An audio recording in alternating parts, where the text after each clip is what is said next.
अब हम स्टार्ट कर रहे हैं चरक संहिता। चरक संहिता का आज हम देखेंगे चरक संहिता परिचय, जो कि आयुर्वेद के इतिहास का विषय है।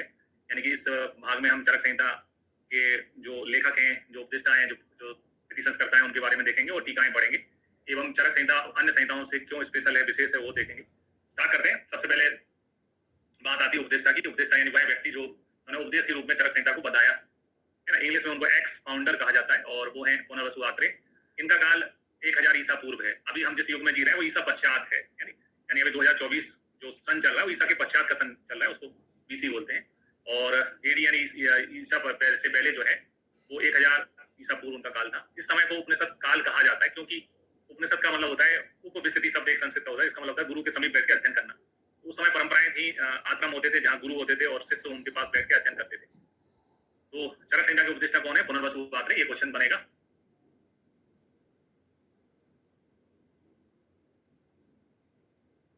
दूसरा तंत्रकर्ता यानी ऑथर जो है वो है अग्निवेश। इनका काल भी 1000 ईसा पूर्व है। चरक संहिता जिस रूप में लिखी गई उसमें अग्निवेश के जो है प्रश्न है, आत्रेय ने उनका आंसर दिया हुआ है। दोनों का समय एक ही है। विधि संस्कर्ता यानी कि समय के साथ साथ कोई भी चीज होती है ना, जैसे मेरे नोट्स हैं तो वो समय के साथ साथ मैंने उसमें एडिटिंग की है, नई चीजें जोड़ी हैं। उसी प्रकार से चरक संहिता में मतलब टाइम बीतने के साथ साथ उसमें जो चीजें आवश्यक थी उनका चरक संहिता का विधि संस्कार किया आचार्य चरक ने, और इंग्लिश में इनको रेडेक्टर भी कहा जाता है ना। और इनका काल है 200 ईसा पूर्व। तो चरक संहिता में जो आचार्य चरक है उनका काल क्या है वो अपने आप में एक क्वेश्चन है, तो ध्यान रखना है। चरक संहिता के जो विधि संस्कर्ता है चरक, उनका काल 200 ईसा पूर्व है ना। यानी अभी से 2024 प्लस 200। आचार्य जो चरक के समय राजा सुंग जो है का शासन था, इसलिए उसको सुंग काल भी कहा जाता है। फिर आते हैं समपूरक। समय के साथ साथ कुछ चीजें जो है विलोपित हो जाती हैं, फिर जो नए व्यक्ति आते हैं उन विलोपित चीजों को उसमें ऐड कर देते हैं वापस से, उनको सप्लीमेंटर या समपूरक कहते हैं। समपूरक है द्रवल और इनका काल है 4वीं शताब्दी। तो 3-4 ही क्वेश्चन बनते हैं। चरक संहिता के उपदेष्टा कौन है? पुनर्वसु आत्रे। चरक संहिता के तंत्रकर्ता कौन है? अग्निवेश है ना। चरक में श्लोक भी है, अग्निवेश करते तंत्रे चरक विधि संस्कृते। और समपूरक जो है वो द्रवल है, इनका काल 4वीं शताब्दी है। 4वीं शताब्दी अगर हम भूल जाएं, कैसे भी हमें याद नहीं रहे, तो हम ऐसे याद कर सकते हैं कि अगर जो है हमें आयुर्वेद को दृढ़ बनाना है, मजबूत बनाना है, तो चारों वर्ग के लोग जो है समाज में, चारों वर्ग के लोगों को उसमें सहयोग देना पड़ेगा है ना। चारों वर्ग के जो लोग हैं उनको सहयोग देना पड़ेगा। तो 4वीं शताब्दी है, दृढ़ बनाने के लिए चारों वर्गों को साथ में आना पड़ेगा। ऐसे करके हम याद रख सकते हैं। आत्रेय के उपदेश, आत्रेय ने जो बोला उनको तंत्र रूप में निबद्ध करने के कारण अग्निवेश जो है वो तंत्रकर्ता कहलाते हैं। अग्निवेश तंत्र जो था उसको और शब्दावली प्रदान करना, उसको और भाषा देना का काम आचार्य चरक ने किया है। तो उनको चरक संहिता का भाष्यकार भी बोला जाता है ना। भाष्यात्मक विधि संस्कार करने के कारण चरक को चरक संहिता का भाष्यकार भी बोला जाता है, भाषा प्रदान करने वाले हैं। चरक जो है चरक संहिता में अग्निवेश तंत्र उसको नाम दिया गया है। जब तृणवल काम सिद्धि स्थान पढ़ते हैं तो सिद्धि स्थान में श्लोक आता है, अग्निवेश करते तंत्रे चरक विधि संस्कृत। चरक ने जो अग्निवेश तंत्र उसका विधि संस्करण किया हुआ है, और तृणवल जो है वो चरक संहिता के संपूरक है। कॉमन एक क्वेश्चन है जो बनाया जा सकता है।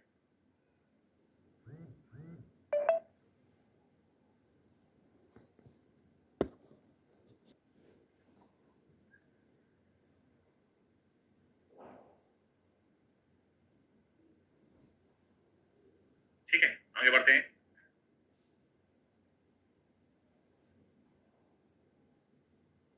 अब आते हैं चरक संहिता के विषय विवेचन में। तो चरक संहिता हम देखते हैं। चरक संहिता के जो 30 चैप्टर है उसमें चरक संहिता का विषय विवेचन दिया हुआ है। कहाँ पे विषय विवेचन पढ़ते हैं अपन? चरक सूत्र अध्याय जो 30 है, अर्थे 10 मामूली अध्याय, उसमें चरक संहिता का जो है विवेचन परिचय है ना, क्या कितने स्थान है, कितने अध्याय, ये सब बताए गए हैं चरक सूत्र अध्याय 30 में। तो सूत्र स्थान में इसमें 30 अध्याय हैं, निदान में 8 है, विमान में 8 है, शरीर में 8 है ना, इंद्रिय में 12 है, और कल्प सिद्धि में जो है 12 है। ठीक है। और चिकित्सा स्थान में जो है वो 30 अध्याय है। टोटल करके इसमें 120 अध्याय है। चरक संहिता के कौन से स्थान में कितने अध्याय, वो दोस्त से हम भलीभांति परिचित हैं और डिटेल भी पढ़ेंगे। कुल स्थान जो है 8 है चरक संहिता में, कुल अध्याय जो है 120 है। इसके अलावा हमें चरक संहिता में कितने सूत्र हैं उनको भी देखना है। तो चरक संहिता में कुल सूत्र जो है वो 9295 सूत्र है। 9295 करके याद कर सकते हैं। जैसे चरक का पेपर होता है सेकंड ईयर में, थर्ड ईयर में, तो चरक का जो पेपर है उसमें किसी व्यक्ति ने खूब मेहनत कर रखी चरक के पेपर के लिए, लोग वगैरह पढ़ रखे हैं, डिटेल्स अच्छे से समझी हुई है, तो 100 में से कितने नंबर ला सकता है? 92 से है ना, 92 से 95 नंबर चरक में हासिल किए जा सकते हैं। कितने के पेपर होता है चरक का? 100 नंबर के पेपर में 92 से 95 नंबर लाए जा सकते हैं, अगर आप खूब मेहनत करते हो, चरक के एक एक सूत्र को पढ़ डालते हो। ऐसा करके याद कर लेना है कि चरक में 9295 यानी 9295 सूत्र हैं। किस स्थान में कितने सूत्र हैं वो आपको याद करने की आवश्यकता नहीं है, इतना ध्यान देने की आवश्यकता नहीं है, लेकिन चरक चिकित्सा में श्रेष्ठ है, चरकस्तु चिकित्सके चरक चिकित्सा में श्रेष्ठ है, इसलिए चिकित्सा स्थान भी आपको थोड़ा गौर करना है। चिकित्सा स्थान में सबसे ज्यादा सूत्र है, सर्वाधिक है, और वो है 4904, है ना। 49 रन पे चरक ने एक चौका मार के अपनी 50 कर ली, है ना। 49 के स्कोर पे थे चरक को 50 करनी थी, तो हमने एक चौका जड़ दिया और अपनी 50 पूरी कर ली। ऐसा दिमाग में याद करके 4904 सूत्र हैं, ठीक है, ऐसा हमको मेमोरी बना के चलनी पड़ेगी। फिर इसके बाद में आते हैं कुल औसत योग जो है, कुल औसत योग जो है वो है 1950, इसमें 1600 योग जो है वो चिकित्सा स्थान में वर्णित है और, है ना, बाकी शेष स्थानों में है। तो याद रखने का तरीका जो चरक चरक काय में श्रेष्ठ है चिकित्सा में, चिकित्सा में श्रेष्ठ है। चरक के पास जो दिखाने आएंगे वो पेशेंट 18 साल के पहले के पेशेंट कहाँ जाते हैं, पीडियाट्रिक्स में दिखाते हैं। चरक के पास पेशेंट आएंगे 19 साल से, 19 साल का हो चुका होगा, और 50 साल तक के, 50 के बाद में जीरियाट्रिक में दिखाने चले जाते हैं, है ना। 19 से 50 साल के पेशेंट चरक को दिखाते हैं, 19 साल से लेके 50 साल के पेशेंट चरक को दिखाते हैं। ये कहानी, है ना, अपने दिमाग में बिठा के आप इसके आयु से औसत योग याद कर सकते हो। 19 से 50 आयु से 1950 औसत योग है, ऐसा आप याद करना है आपको। चरक में 1950 औसत योग है।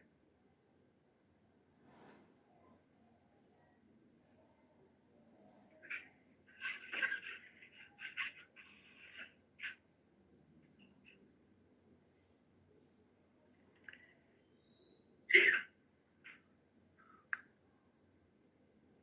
कुछ श्लोक जो है, कुल श्लोक जो है चरक संहिता में वो है ना 12,000। द्वादश का मतलब होता है 12 और सहस्र का मतलब होता है 1000। तो कुल जो है चरक संहिता में श्लोक है 12,000, 12,000 श्लोक है। कौन सी ऐसी संहिता है जिसमें 1,00,000 श्लोक है? चैट बॉक्स में लिखें, कौन सी ऐसी संहिता है जिसमें 1,00,000 श्लोक है ना। चरक संहिता में 12,000 श्लोक है, कौन सी ऐसी संहिता है जिसमें 1,00,000 श्लोक है? उसके वो लिखें चैट बॉक्स में।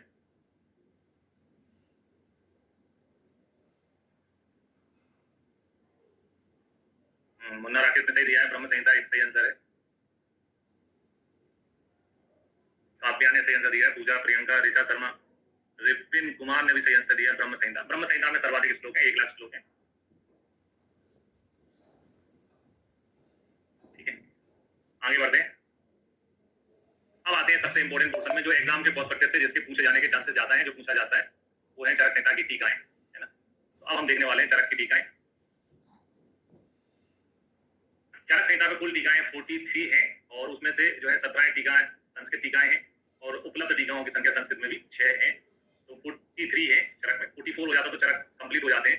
44 मतलब दोनों को जोड़ते तो 8 हो जाता है, वो चरक के लिए परफेक्ट फिगर है। मतलब अभी संभावनाएं टीकाएं लिखते रहो।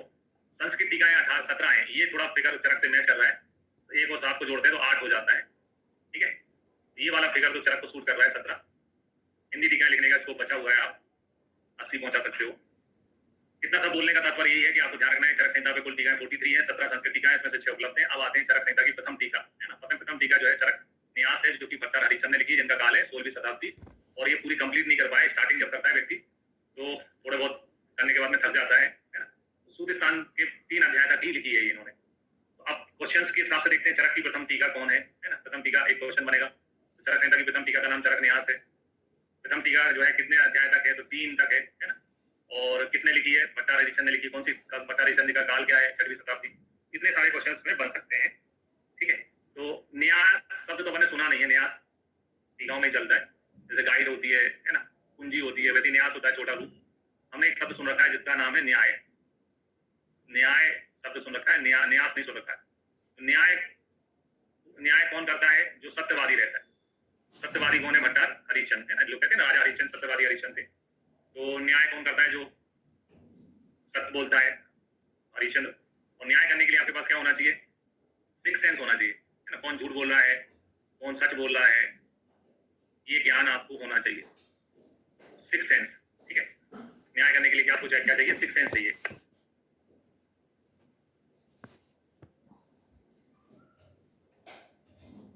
ठीक है। ऐसे करके आपको याद करना है चरक न्याय जो है भट्टार हरिश्चंद्र ने लिखी है, और उनका काल सिक्स सेंस से 6वीं शताब्दी, ऐसा याद करना है। फिर आते हैं चरक पंजिका। चरक पंजिका लिखी है स्वामी कुमार ने, और इनका काल जो है वो 7वीं शताब्दी है। तो याद रखने का तरीका, जैसे स्वामी जो है भगवान को भी बोलते हैं, भगवान श्री कृष्ण का जन्म होता है तो उनके जन्म पे हम जो प्रसाद बनाते हैं उसको पंजरी कहते हैं।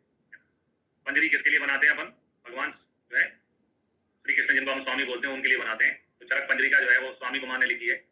और तुम स्वामी तुम देना साथ मेरा, भगवान को अपन हमेशा साथ रखते हैं, है ना, अपनी किताब में, हमारे रूम में, है ना। स्वामी को क्या रखते हैं? साथ रखते हैं हमेशा, भगवान को अपन हमेशा साथ रखते हैं, भगवान का आशीर्वाद लेके साथ चलते हैं, है ना। तो पंजरी का स्वामी कुमार की, इनका काल क्या है? 7वीं शताब्दी।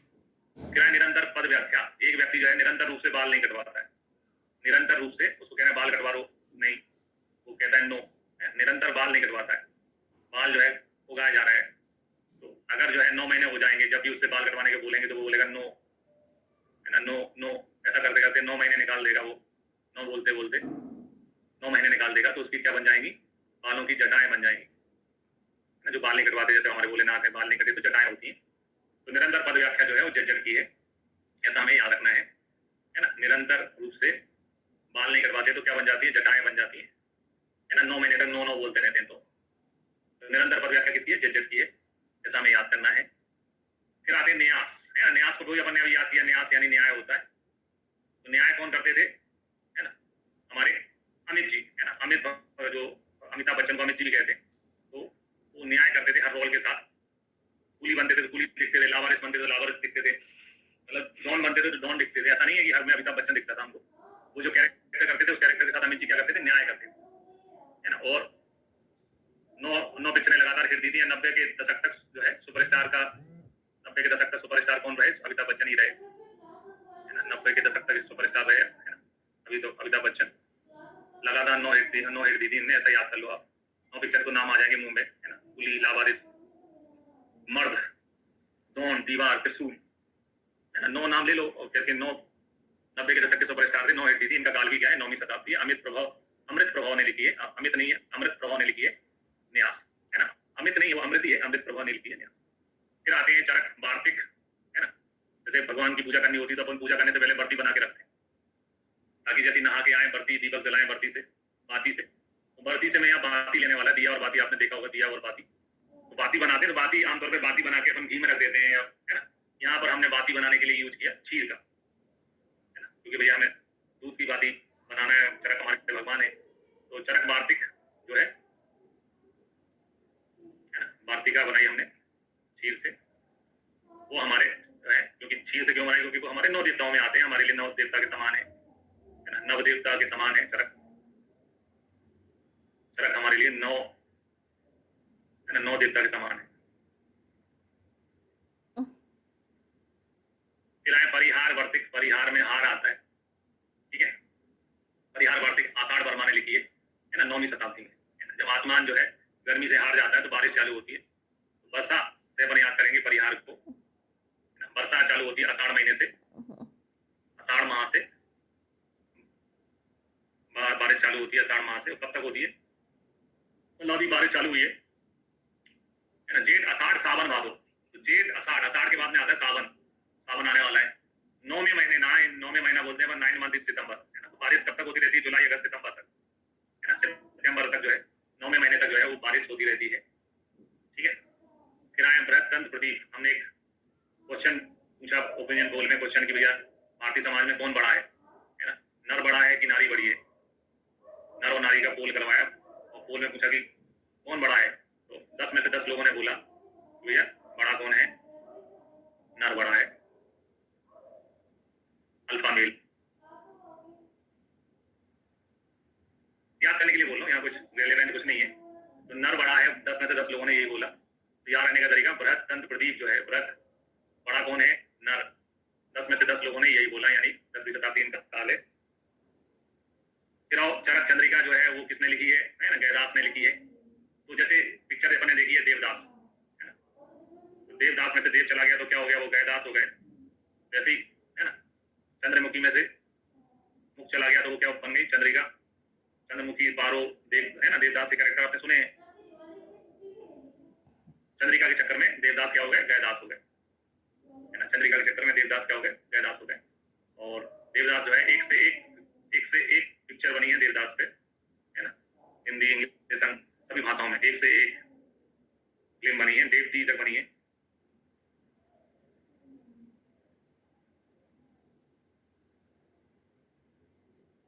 एक से एक पिक्चर बनी देवदास पर। 11वीं शताब्दी इनका काल है, ऐसा याद करना है।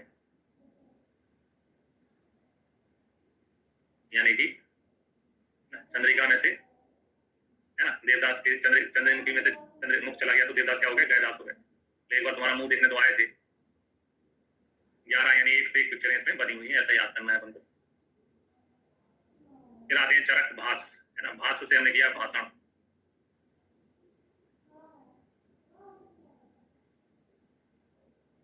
ठीक है, तो भाषण जो है इस संसार का सबसे अच्छा भाषण भगवान श्री कृष्ण ने दिया है, गीता का उपदेश, है ना। सबसे अच्छा भाषण जो है वो गीता का उपदेश है ना। 11 दिन तक दिया था, ऐसा करके याद कर लो, है ना। क्या महाभारत के वैसे अलग दिन दिया, लेकिन 11वें दिन दिया था, 11 घंटे दिया था। आप कुछ भी करके याद कर सकते हो। चरक भास जो है श्री कृष्ण ने की है 11 दिन तक। ठीक है, गीता उपदेश ऐसा करके अपन याद कर लेंगे। फिर आते हैं आयुर्वेद दीपिका। ठीक है, दीपिका शब्द जोड़ा हुआ है, दीपिका शब्द में जोड़ देते हैं पादुकोण, है ना। दीपिका पादुकोण के चलते हैं चक्कर। रणवीर रणवीर युवराज एक जमाने में, है ना। एक से एक चक्कर।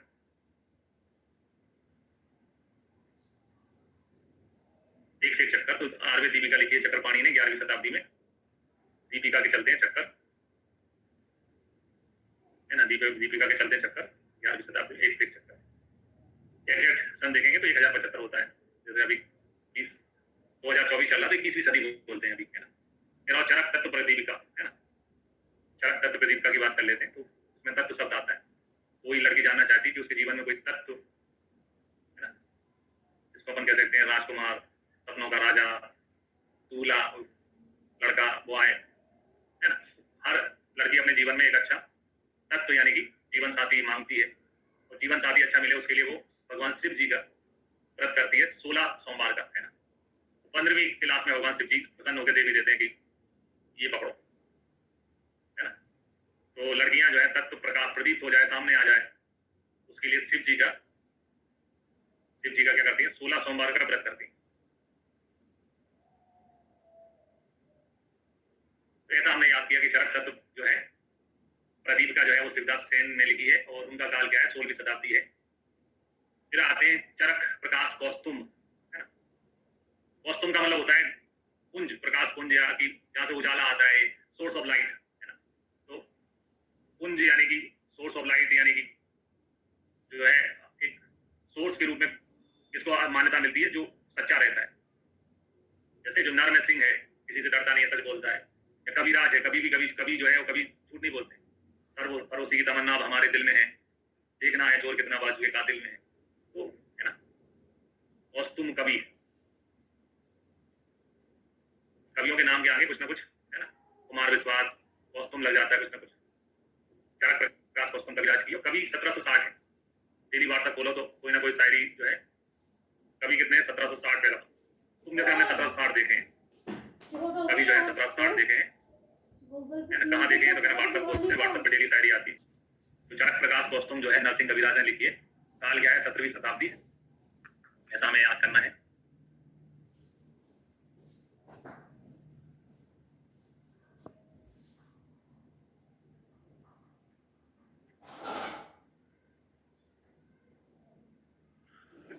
फिर आते हैं चरक प्रकाश कौस्तुम जो है वो लिखी है योगीनाथ सेन ने, और इनका काल 19वीं शताब्दी है। तो चरक धन उपस्कार, दो शब्दों से मिला है ये, चरक धन उपस्कार। तो दो चीजों के योग से बनी है ना। चरक और उपस्कार के योग से बनी है। तो किसने लिखी, योगीनाथ सेन ने। जैसे 18 और 18 में एक साल और जोड़ दो तो कितना हो जाता है, 19, है ना। 19वीं सदी इसका काल है, ऐसा करके हमें याद रखना है। फिर आए जल कल्प तरु जो है, जल कल्प तरु जो है लिखी गंगाधर राय ने। तो याद रखने का तरीका, गंगा के जल में, है ना, बहुत सारी कल्पनाएं होती हैं, है ना। लोगों तो गंगा जल में मोक्ष मिल प्राप्त करते हैं। गंगा के जल में बहुत सारी क्या होती है, कल्पनाएं होती हैं। लोग मरते समय गंगा जल की ही कल्पना करते हैं कि गंगा जल पिला दे कोई, है ना। तो जल कल्प तरु किसकी है, गंगाधर राय ने। जल कल्प जो है किसकी है, गंगाधर राय की है। 19वीं शताब्दी इसका काल है। तो पुरानी पिक्चर देखती थी, उसमें गंगा जी साफ दिखती थी। जैसे ही जो है 19वीं शताब्दी बीती, गंगा 19 साल की हुई, तो राम तेरी गंगा मैली हो गई। क्या रखने के तरीके सब, है ना। राम तेरी गंगा मैली हो गई, है ना। फिर आओ चरक प्रदीप का, चरक तत्व प्रदीप का लिखी थी सिद्धा सेन ने, चरक प्रदीप का। अब व्यक्ति जो है अपना 16 सोमवार का व्रत नहीं करना चाहता, ये तुरंत प्रदीप जानना चाहता है कि उसके भविष्य में क्या है। तो आपके भविष्य के बारे में जानना चाहते हो तो आप इसको दिखाओ, ज्योतिषी को दिखाओ। ज्योतिष सरस्वती ने, है ना, हाथ देखा, हस्त देखा, बता दिया हाथ देख के कब कब शादी होनी है। एस्ट्रो कौन सा ऐप है, एस्ट्रो ऐप डाउनलोड करो, 20 रुपए फीस ली और बता दिया कि 20 रुपए की फीस में आपके जीवन में कौन प्रदीप्त होने वाला है। 20 रुपए की फीस में बता दिया कि जीवन में कौन प्रदीप्त होने वाला है। तो चरक प्रदीप का जो है ज्योतिष चंद्र सरस्वती की है और इनका काल क्या है, 20वीं शताब्दी है। तो कोई ना कोई टीका है एग्जाम में पूछते हैं, एक बार फिर से रिवाइज कर लेते हैं अपन।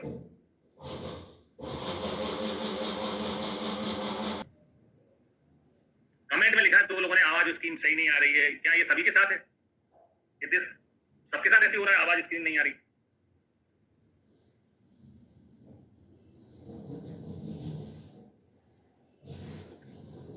ओके ओके ओके, एक बार फिर से रिवाइज करते हैं अपन।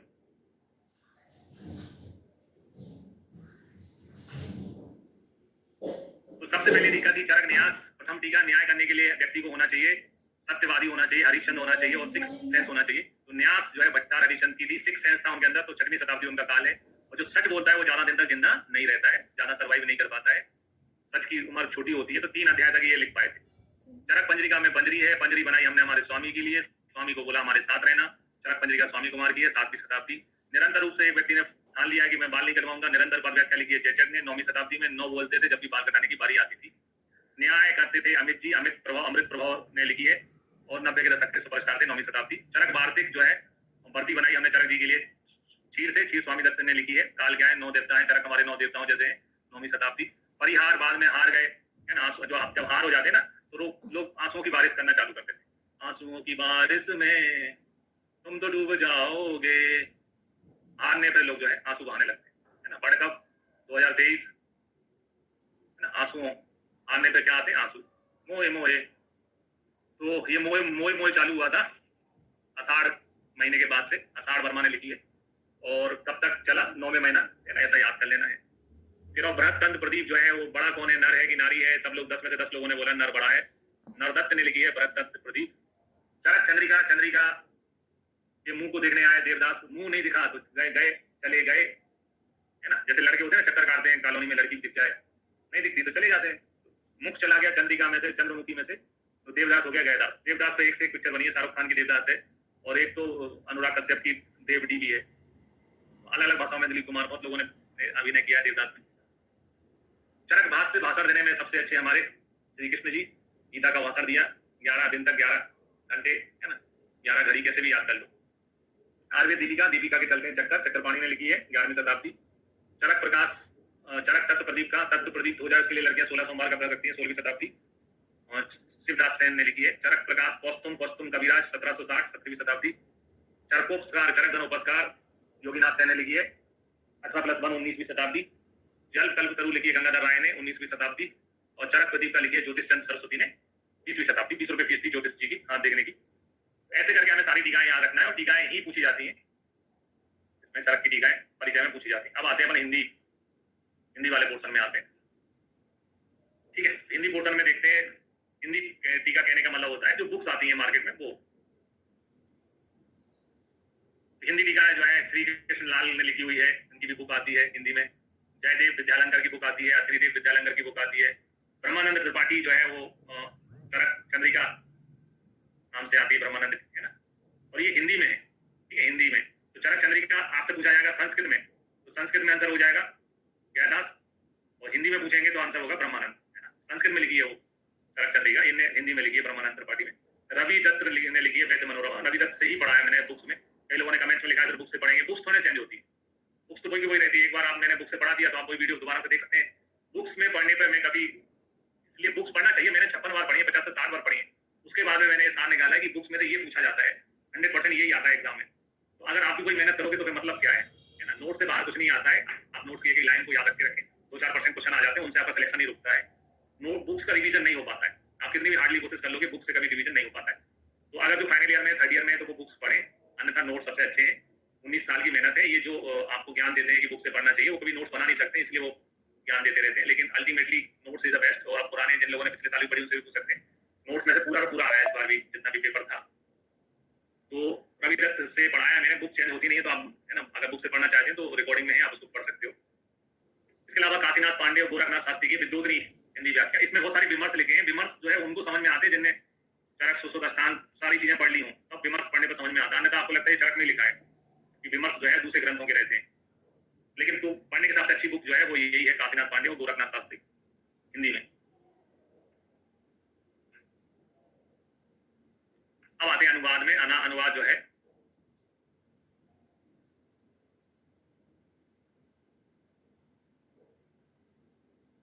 चरक संहिता का अरबी अनुवाद 8वीं शताब्दी में सरक इंडियानाथ से हुआ है ना। तो चरक जो है अरब में पहुंचे कैसे? सरक सरक के। अरब अपने अरब कंट्री है, अरब कंट्री में चरक पहुंचे है ना। चरक जो है इंडिया से सरक के पहुंचे, क्योंकि उस जमाने में तो हेलीकॉप्टर चलते नहीं थे, हवाई जहाज चलते नहीं थे, तो कैसे पहुंचे? सरक सरक, खिसकने को बोलते हैं सरक सरक, सरक सरक के पहुंचे चरक। तो सरक इंडियन नस्ल की है, अरबी अनुवाद हुआ है 8वीं शताब्दी में, और चरक अनुवाद 8वीं शताब्दी में ही हो सकता था। चरक को 8 फिगर बहुत प्रिय है ना, ये चीज आपको मालूम होना चाहिए। अंग्रेजी अनुवाद सर्वप्रथम कविराज अविनाश चंद्र ने किया है 1851 में, लेकिन 99 तक के पीरियड में उन्होंने कंप्लीट कर पाया, कलकत्ता से प्रकाशित हुआ। अंग्रेजी अनुवाद कवि रत्न अविनाश चंद्र है। कवि रत्न की उपाधि भी इसीलिए मिली होगी क्योंकि ने अंग्रेजी अनुवाद किया होगा। अंग्रेजी अविनाश, से अंग्रेजी, से अविनाश, अविनाश चंद्र ने अंग्रेजी में अनुवाद किया। इसके अलावा जो हमारा जामनगर है उसको IPGT कहते हैं, वो इंटरनेशनल इंस्टीट्यूट है। तो जामनगर में है ना दूसरे कंट्रीज से भी स्टूडेंट पढ़ने आते हैं। तो अंग्रेजी अनुवाद 6 संस्करणों में डॉक्टर प्राण जीवन मेहता, मेहता जी वैसे ही गुजराती है, जामनगर में ही अपना है IPGT। तो अंग्रेजी अनुवाद 6 संस्करणों में डॉक्टर प्राण जीवन मेहता जी ने करवाया सन 1949 में। अंग्रेज पहले जाएंगे सर अपने देश से, फिर आएंगे 47 में तो अपन आजाद हुए हैं, वापस से आयुर्वेद पढ़ने आएंगे। तो आजादी के 2 साल बाद है ना सन 1949 में जामनगर से प्रकाशित किया डॉक्टर प्राण जीवन मेहता, प्राण दे दिए है ना इनने अपने अंग्रेजी अनुवाद पूरा कराने के लिए।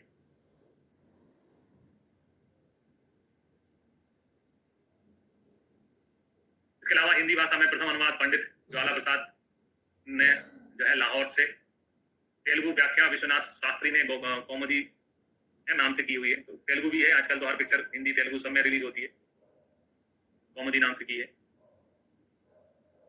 फिर आते हैं चरक से संबंधित रखने वाले आचार्यों के परिचय, इसको देखते हैं। तो है ना भरद्वाज ने इंद्र से ज्ञान प्राप्त किया था। भरद्वाज के पिता बृहस्पति और माता का नाम ममता, ठीक है। तो जो बृहस्पति थे वो इंद्र के गुरु थे, बृहस्पति इंद्र के गुरु है ना, बृहस्पति जो है वो इंद्र के गुरु है। तो आपके गुरु का लड़का आपके पास आए, यार मैं अपने लड़के को भेज रहा हूँ उसको नोट्स दे देना, तो मना करोगे क्या? मेरा टीचर है, मेरे कोई टीचर है, तो टीचर भेजे यार वो नरेंद्र, मैं किसी को भेज रहा हूँ उसको यार थोड़ा PG की तैयारी करना है, थोड़ा देख लेना, तो आप ठीक है आ जाओ है ना, आप दे दोगे ना अपने नोट्स वगैरह। तो वैसे ही जो है इतने सारे ऋषियों में कौन गया भगवान इंद्र के पास ज्ञान प्राप्त करने के लिए? भरद्वाज पहुंचे है ना, क्योंकि उनके पिता जो है बृहस्पति थे और माता ममता थी। चरक संहिता में भरद्वाज को तपस्वी ऋषि होने के कारण उग्र तपा नाम से संबोधित किया गया है ना। तो मतलब छोटे मोटे तपस्वी नहीं थे, उग्र तप करने वाले थे, उग्र तप नाम से उग्र तपा नाम इनका पड़ा हुआ है। उग्र तपा किसका पर्याय है वो पूछा जा सकता है, भरद्वाज का है। फिर आयुर्वेद का ज्ञान प्राप्त हुआ, आयुर्वेद से आपको आयु की प्राप्ति होती है, इनको आयु प्राप्त हो गई तो अमित आयु भी इनका नाम है। तो यहाँ 2 क्वेश्चन बन सकते हैं। एक क्वेश्चन जो है उग्र तपा किसका पर्याय है, अमित आयु किसका पर्याय है, ये क्वेश्चन बनाए जा सकते हैं। उग्र तपा भरद्वाज का पर्याय है, अमित आयु भी भरद्वाज का पर्याय है।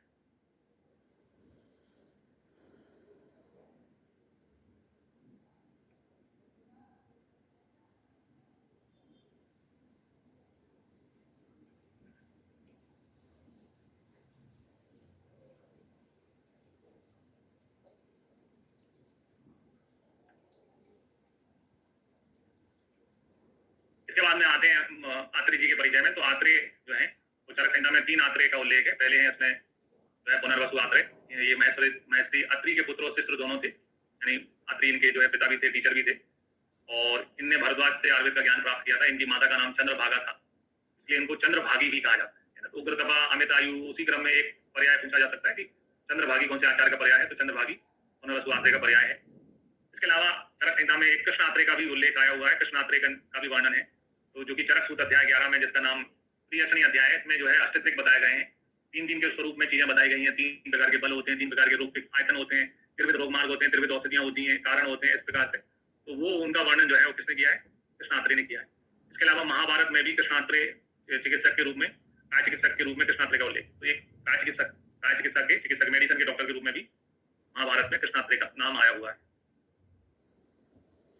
इसके अलावा एक और आत्रे हैं जिनको भिक्षु आत्रे के नाम से भी जाना जाता है। इनका वर्णन जो है वो चरक सूत्र अध्याय 25 में, जो कि यज्ञ पुरुषी अध्याय है, इस अध्याय में बताया गया है कि पुरुष और रोग की उत्पत्ति कैसे होती है। तो उसमें अपना मत देते हैं जो है भिक्षु आत्रे, कहते हैं पुरुष की उत्पत्ति काल से होती है ना। कालवाद के समर्थक है, इनका भी चरक संहिता में वर्णन है भिक्षु आत्रे का। तो भिखारी का भी काल आता है कि वो करोड़पति बन जाता है। कालवाद देने वाले आत्रे हैं भिक्षु आत्रे। भिखारी का भी टाइम आता है कि वो करोड़पति बन जाता है। भिक्षु आत्रे जो है उन्होंने कालवाद, पुरुष की उत्पत्ति कैसे होती, काल से होती, ये बताया हुआ है। फिर आते हैं आत्रेय के 6 शिष्य। भगवान शब्द से संबोधित करते हैं अग्निवेश आत्रेय को, और उनके 6 शिष्य थे। अग्निवेश, पराशर, जतुगण, हरित, भेल और क्षार पाणी। याद रखने का तरीका होगा, अपराजित है भेल क्षार, आ से अग्निवेश, पा से पराशर है ना, जा से जतुगण, पराशर का रावी ले लिया मैंने। अपराजित है भेल, भोपाल को भी कहते हैं भेल फैक्ट्री, यहाँ पर भेल छार, यहाँ का छार जो है सब जगह एक नंबर क्वालिटी का है भेल छार। अपराजित है भेल छार, ऐसे करके आत्रेय के 6 शिष्य थे। अग्निवेश, पराशर, जतुगण, हरित, भेल और क्षार पाणी। कभी कभी इसमें क्वेश्चन ऐसा भी आ जाता है कि निम्नलिखित में कौन सा अग्निवेश का सहपाठी है? तो आत्रेय के शिष्य थे और बाकी 5 लोग जो है अग्निवेश के क्या थे? सहपाठी, क्लासमेट सहपाठी। इसके बाद में देखते हैं आचार्य चरक के बारे में।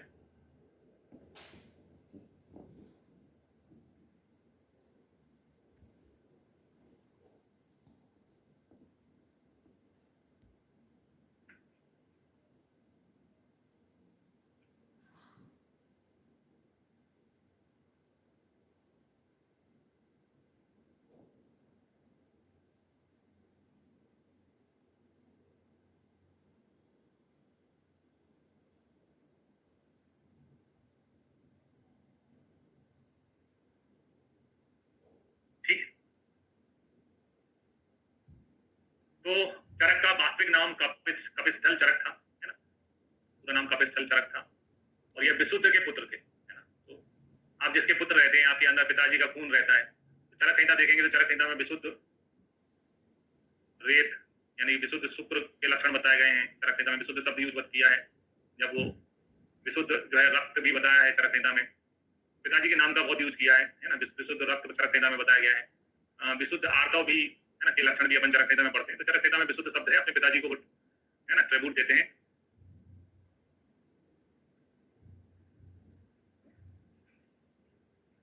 विशुद्ध के पुत्र थे मैसी, वैशंपायन के शिष्य थे, है ना। वैशंपायन जो है उनके शिष्य थे। और चरक जो है कुषाण वंशीय राजा कनिष्क के यहाँ राजवैद्य थे। चरक वैद्यों में बड़े थे, लेकिन उनके राजा का नाम कनिष्क था, छोटा राजा, है ना। कनिष्क का मतलब होता है छोटा। तो चरक किसके यहाँ वैद्य थे? छोटे राजा के यहाँ। याद रखने के तरीके, राजा छोटा था नाम में, कनिष्क के यहाँ राज्य वैद्य थे। महाप्रकाश के अनुसार चरक शेष नाग के अवतार है, नाग के अवतार है, इसलिए चरक जयंती जो है हर साल जो है अपन चरक जयंती मनाते हैं आजकल। और चरक जयंती is equal to Nag Panchami. Nag Panchami के दिन हम लोग चरक जयंती मनाते हैं, क्योंकि महाप्रकाश के अनुसार वो शेष नाग के अवतार थे,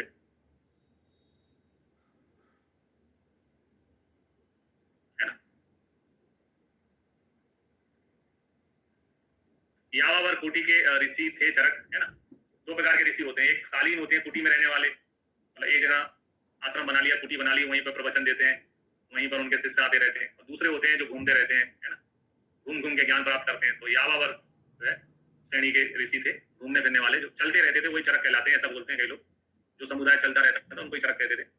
चरक का निवास पंचनद प्रांत में, पंचनद प्रांत यहाँ जहाँ 5 नदियां रावी, सतलम, झेलम, है ना, चिनाब, ये बहती हैं, जिसको हम आधुनिक के रूप में पंजाब के नाम से जानते हैं। पुराने पेपर लगाओगे तो क्वेश्चन मिलेगा आपको, चरक किस राज्य से संबंधित थे, है ना। तो चरक जो है पंजाब, आधुनिक पंजाब राज्य से संबंधित है ना। पंचनद प्रांत में इरावती और चंद्रभागा नदियों के बीच स्थित, है ना। अपने गांव के नाम को, है ना, नाम में जोड़ा है, कपिस्थल चरक है, कपिस्थल इनका गांव था। इसके अलावा कृष्ण यजुर्वेद की एक शाखा का नाम भी चरक है। इस संप्रदाय के लोग भी चरक कहलाते हैं। थोड़ी कंट्रोवर्सी भी है, मतलब है ना, एकदम सीधा सीधा नहीं है, कृष्ण यजुर्वेद की एक शाखा का नाम भी चरक है, और इस संप्रदाय के लोग भी चरक कहलाते हैं।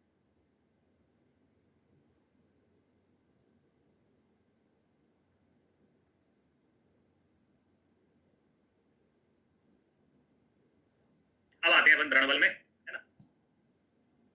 द्रणवल के बारे में देखते हैं। द्रणवल जो है वो कपिल बलि के पुत्र थे।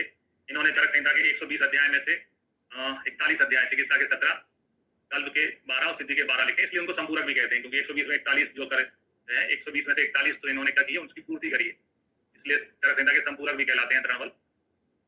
तो कल्प सिद्धि तो पूरा पूरा लिखा हुआ है। अब चिकित्सा के 17 अध्याय लिखे हैं, तो 17 अध्याय के नाम याद कर लें या फिर अपन चरक के 13 याद कर लें। तो चरक के 13 छोड़ के बाकी सब किसके कहलाएंगे, द्रणवल के कहलाएंगे। तो अपन चरक के 13 याद कर लेते हैं।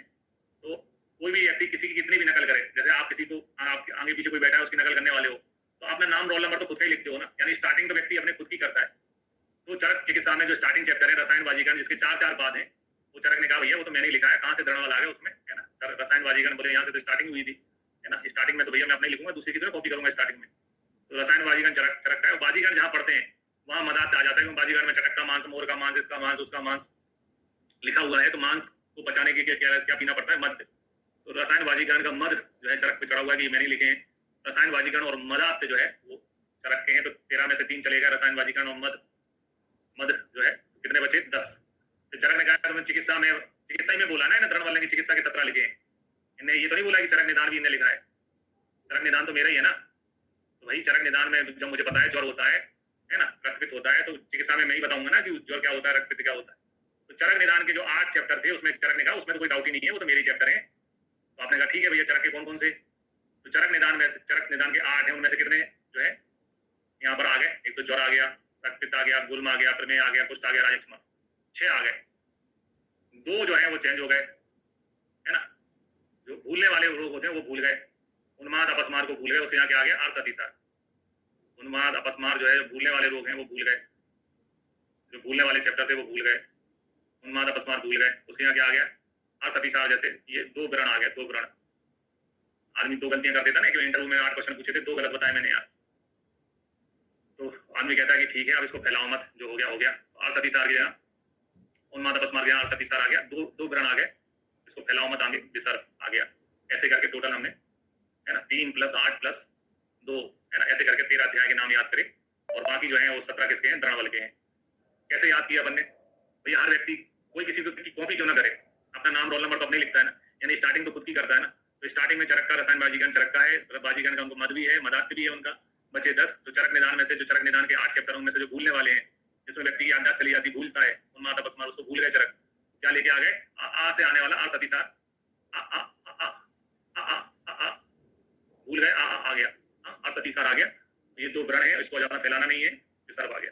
विसर्ग यानी फैलने वाला रोग, तो अब फैल जाओ, इससे ज्यादा नहीं फैलना, है ना, क्योंकि अब तो खत्म गंभीर हो गए। तो ऐसे करके टोटल 13 अध्याय चरक के, और शेष जो अध्याय जो है वो आचार्य द्रणवल ने लिखे। ठीक है, ब्रेक लेते हैं, ब्रेक के बाद में फिर अपन चरक की विशेषताएं देखेंगे। तो 15 मिनट का ब्रेक है, 9:15 से स्टार्ट करेंगे, 9:15 से।